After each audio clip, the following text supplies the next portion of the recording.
आप सभी का स्वागत है। आज हम वसंत तिलका छंद को संस्कृत और हिंदी में विस्तार से जानेंगे। वसंत तिलका छंद के बारे में आइए हम जानते हैं। काव्य जगत में वसंत तिलका वृत्ति या छंद बहुत ही प्रसिद्ध है। प्रायः सभी कवि इस वृत्त से काव्य रचने की इच्छा करते हैं, क्योंकि यह सुनने में अत्यंत मधुर है, जिससे काव्य सौंदर्य बढ़ता है। वसंत तिलका के बहुत से नामांतर विद्यमान हैं, अर्थात इसके अनेक नाम बताए गए हैं। जैसा कि इस कारिका से प्राप्त होते हैं। कारिका आपके सामने है, देखें और इसे याद कर लें। सिंहोन्नतेयमुदिता मुनिकाश्यपेन उद्धर्षणीति गदिता मुनिसैतवेन रामेण से मुदिता मधुमाधवीति। अर्थात वसंत तिलका का काश्यप के मत में वसंत तिलका का सिंहोन्नता नाम है। शैवत के मत में उद्धर्षणी नाम है और राम के मत में माधवी नाम है। इस प्रकार इसके 3 नाम हो गए: सिंहोन्नता, उद्धर्षणी और माधवी। एक बात ध्यान रखना है, यह सक्वरी परिवार का छंद है। सक्वरी परिवार का छंद है। वसंत तिलका छंद को प्रायः 2 नामों से स्मरण किया जाता है। कुछ लोग इसे वसंत तिलकम, तो कुछ लोग इसे वसंत तिलका कहते हैं। दोनों ही नाम छंद शास्त्र में प्रचलित हैं। केवल अंतर इतना है कि वसंत तिलकम नपुंसक लिंग में तथा वसंत तिलका स्त्रीलिंग में प्रयुक्त शब्द होता है। इस छंद का विशेष परिचय देने के लिए एक छोटी सी ऐतिहासिक कहानी बताता हूँ।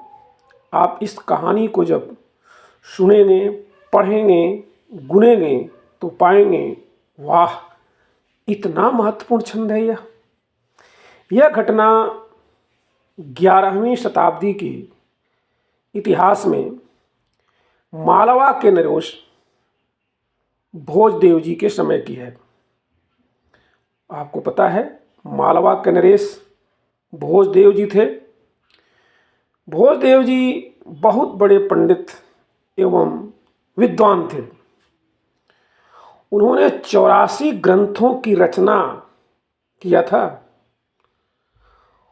उन्होंने अपने राज्य में एक नियम बना दिया था कि हमारी राजधानी धारा नगरी में कोई भी मूर्ख व्यक्ति न रहे। जो भी निवास करे वह पंडित, विद्वान या कवि हो। संयोगवश एक दिन उनके सिपाहियों ने एक जुलाहे को पकड़कर उनके समक्ष लाए और बोले कि हे राजन, यह कुछ भी नहीं जानता है, अर्थात मूर्ख है, इसलिए इसके दंड की व्यवस्था की जाए। किंतु राजा ने सोचा कि बिना परीक्षा किए दंड की व्यवस्था नहीं करनी चाहिए। इसीलिए राजा ने जुलाहे से पूछा कि हे जुलाहे, जो सिपाही कह रहे हैं क्या वह ठीक है? तो जुलाहे ने काव्य में उत्तर देते हुए कहा, आइए इस काव्य रचना का आनंद लेते हैं। एक जुलाहा वसंत तिलकम छंद में बोल रहा है। जुलाहा कहता है, राजा से विनती करते हुए सुनाता है कविता में, काव्यम करोमि न हि चारुतरम करोमि, काव्यम करोमि न हि चारुतरम करोमि, यत्नात् करोमि यदि चारुतरम करोमि, यत्नात् करोमि यदि चारुतरम करोमि। भूपाल मौलिमणि रंजित पादपीठः, भूपाल मौलिमणि रंजित पादपीठ, हे साहसांक, हे साहसांक कवयामि वयामि यामि, हे साहसांक कवयामि वयामि यामि। इस प्रकार इन पत्तियों में वसंत तिलका छंद का प्रयोग इतने सुंदर शब्दों के संयोजन के साथ किया गया था कि जिसको सुनकर सभी दंग रह गए और राजा उसकी शब्द योजना को सुनकर इतना प्रसन्न हो गए कि उसको नगर में रहने की सुंदरतम व्यवस्था करते हुए राजा ने उस जुलाहे को पुरस्कृत किया। अब आप समझ गए होंगे कि यह छंद कितना महत्वपूर्ण है।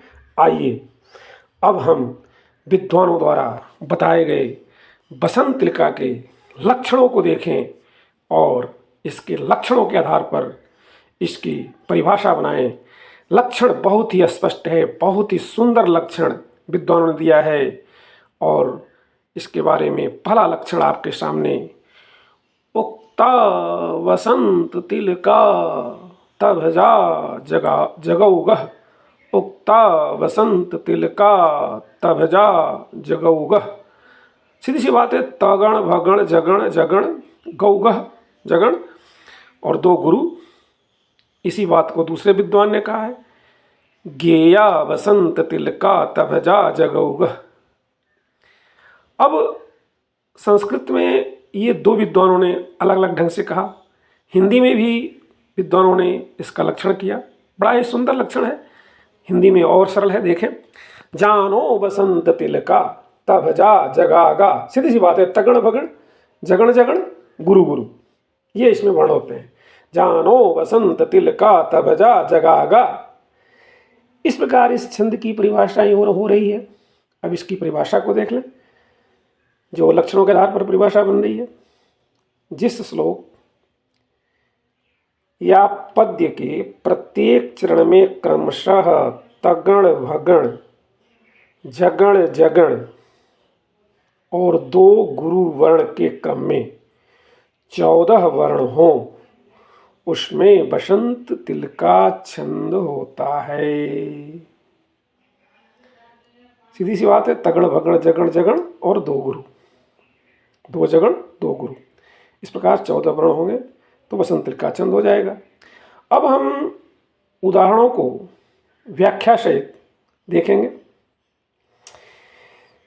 लेकिन आप सभी बातों को जानने से पहले हम सबको यह विशेष बात हमेशा याद रखना है कि ये जो सूत्र हैं, ये जो लक्षण हैं, ये जो परिभाषा है, ये जो नियम हैं, इन सबको समझने के साथ साथ एक विशेष नियम है।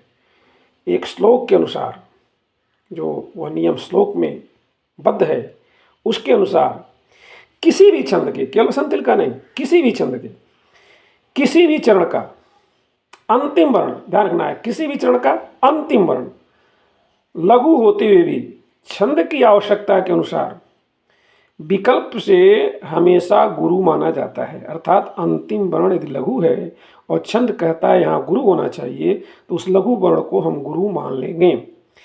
इसलिए किसी भी छंद के किसी भी चरण का अंतिम वर्ण यदि नियमानुसार गुरु होना चाहिए और संयोग से वह लघु है तो इस नियम के अनुसार, इस श्लोक के अनुसार, विद्वानों की इस कथन के अनुसार वह अंतिम वर्ण गुरु ही माना जाएगा।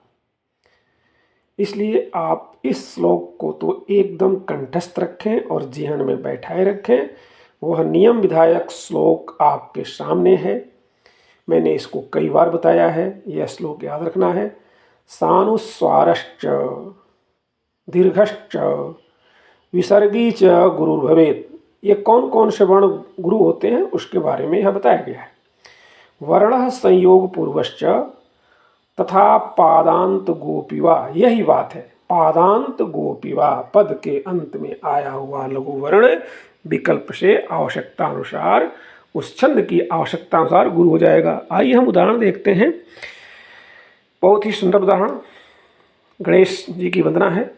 लंबोदरम परम सुंदरमेकदंतम रक्तांबरम त्रिनयनम परमं पवित्रम उद्दद्दिवाकरोज्ज्वल कायकांतम विघ्नेश्वरम सकल विघ्नहरम नमामि।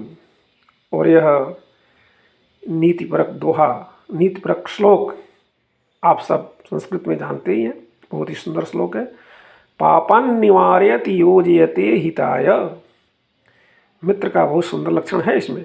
पापन निवारयति योजयते हिताय गुह्यान निगूहति गुणान प्रकटीकरोति आपद्गतं च न जहाति ददाति काले सन्मित्र लक्षणमिदं प्रवदन्ति सन्तः। सन्मित्र लक्षणमिदं प्रवदन्ति सन्तः। और यह जो श्लोक है यह तो हर पुस्तकों में बसंत तिलका के छंद के उदाहरण के रूप में प्रसिद्ध है। फुल्लम बसंत तिलकम तिलकम वनाल्याः लीला परम पिककुलम कलमत्र रौति वात्तेश पुष्पशुरभिर्मलयादिवातो याता हरि समधुरां विधिना हताः स्मः। और यह श्लोक आप देखेंगे रामचरितमानस का है, बड़ा ही सुंदर है। नान्या स्पृहा रघुपते हृदयस्मदीये सत्यं वदामि च भवान् अखिलान्तरात्मा भक्तिं प्रयच्छ रघुपुंगव निर्भरां मे कामादिदोषरहितं कुरु मानसं च। सुंदरकांड का यह बहुत ही सुंदर श्लोक है। आप किसी को याद कर लीजिए, सभी के सभी आप उदाहरण के रूप में लिख सकते हैं जो आपको सरलता से याद हो जाए। आइए अब हम हिंदी में बसंत तिलका को जानते हैं।